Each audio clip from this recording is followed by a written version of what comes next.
AITA for refusing to pay for my coworker's lunch after she accidentally ordered double? I never thought I'd be in a situation where I'd have to defend myself over something as simple as not paying for someone else's food, but here we are. I'm still frustrated and honestly a little confused about how this even turned into an issue. I work in a mid-sized office, and every now and then, a group of us orders takeout together. It's a casual thing, nothing official, just a way to make lunch easier and avoid dealing with separate transactions at pickup. Usually, one person volunteers to grab the food, and everyone Venmos them their share. It's worked fine in the past. No drama, no issues, until Sarah decided to get involved. That day, we decided to order from a small local restaurant a few blocks away. It's one of our go-to spots, and since it was a slow afternoon, I figured I'd be nice and offer to pick up the food. I didn't mind the walk, and I needed a break from staring at my screen anyway. Everyone placed their orders individually through the restaurant's app, and as always, we agreed that I would pay at pickup, and then they'd Venmo me back. Simple, right? Wrong. When I got to the restaurant, I checked the total, and my stomach dropped. It was way higher than I expected. Like, I was expecting something around $50 to $60 for the group. But instead, it was closer to $100. I figured maybe I miscalculated, so I pulled up the receipt. That's when I noticed something weird. Sarah had ordered 2 full meals. Not a small side, not an extra drink, 2 full entrees. At first, I thought it was just a mistake. Maybe she accidentally clicked the wrong button or double-tapped something. No big deal. I just checked with her. So, I texted her real quick. Hey, I think your order got entered twice. There are 2 meals under your name. Her response came almost immediately. Sarah, oops. Just grab both. I'll eat the extra later.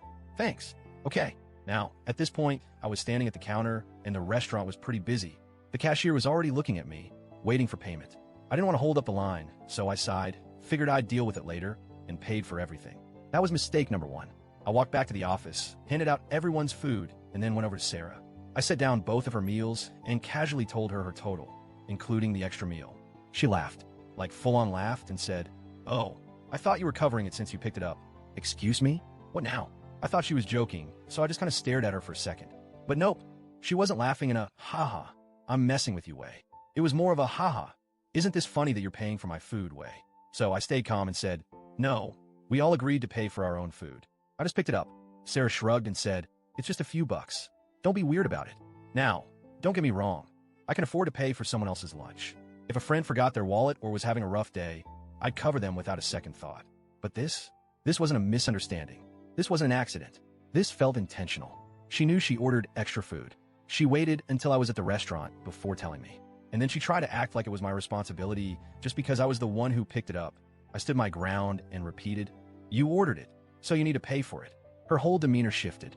She went from laughing to annoyed in a split second. With a dramatic sigh, she pulled out her phone and Venmo'd me the money. No apology. No, thanks for picking it up. Just an eye roll and a sarcastic, "Wow, okay, whatever." But the real drama started after that. Apparently, Sarah went and told a few of our coworkers that I freaked out over a couple of bucks and embarrassed her by making her pay. Now, I didn't scream at her. I didn't make a scene. I just asked her to pay for the extra food she ordered. But somehow, the story had twisted into me being this stingy, unreasonable person who made a huge deal over nothing.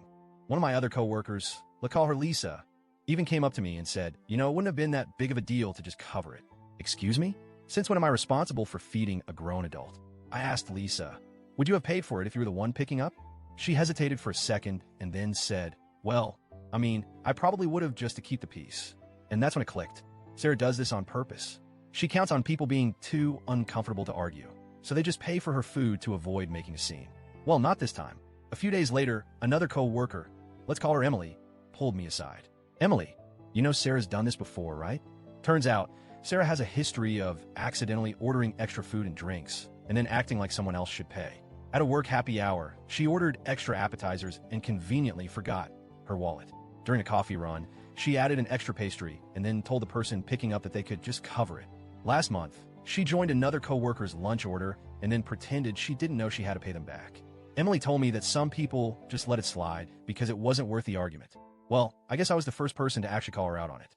Now, Sarah isn't outright hostile to me, but she's definitely cold. She doesn't talk to me unless absolutely necessary, and she stopped joining our lunch orders altogether, which honestly, I consider a win. As for the other coworkers, the ones who initially took her side, well, once they heard from Emily about Sarah's little pattern of behavior, they started changing their tune. A few of them even told me privately that they respected me for standing up to her. So now, I'm just sitting here wondering, Why did this ever turn into a thing? How did me refusing to pay for someone else's food turn into me being the bad guy? I still don't think I did anything wrong. But what do you guys think? AITA?